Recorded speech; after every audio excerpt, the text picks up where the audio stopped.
à fait incriminable, ou est-ce qu'il y a une alternative? Mais moi, je voudrais qu'on se fixe sur un point. Si on doit parler de la séparation de pouvoir, Elie nous a parlé tout à l'heure dans le briefing, si on doit parler de la séparation de pouvoir, pouvons-nous affirmer qu'aujourd'hui, le pouvoir judiciaire en RDC est indépendant, véritablement indépendant? Oui, merci pour la question. Excusez. Je pense bien que le système judiciaire de la RDC, à la bouche, c'est indépendant. Mais par les actes, ce n'est pas indépendant. Okay. Je pense bien que... C'est vraiment à la bouche. Hein. C'est à la bouche. Okay. Mais à ce qui concerne l'application, ce n'est pas indépendant. Je tiens à souligner aussi les points dont mon confrère vient de soulever tout à l'heure. Il a parlé du problème des défis. Nous constatons qu'il y a des défis qui sont tellement très, très principaux qui fait à ce que le système judiciaire ne puisse pas fonctionner comme il faut.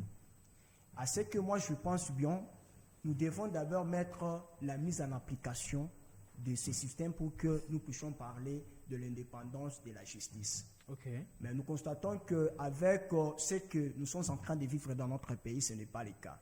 C'est dans cette franchise que nous disons que nous pouvons faire la meilleure avec nous, les jeunes gens d'aujourd'hui, pour essayer de relever la meilleure à ce qui concerne notre justice. Mais alors, est-ce que, bon, soyons le plus concret que possible, est-ce que, pensez-vous qu'en tant que juriste, il y a des choses à revoir dans notre système judiciaire?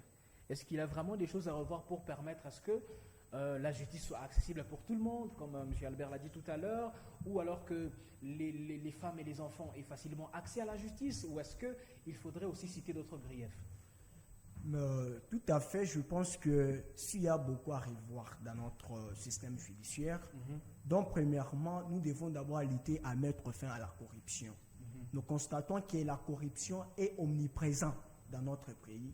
Donc, nous échouons par où commencer pour avoir l'accès aussi à notre justice. C'est vrai. À des fois, moi et là, j'échoue même d'aller parler aujourd'hui à la justice que j'ai un problème quelconque, parce que je me sens que si je parle là, on va me parler à le problème de l'économie.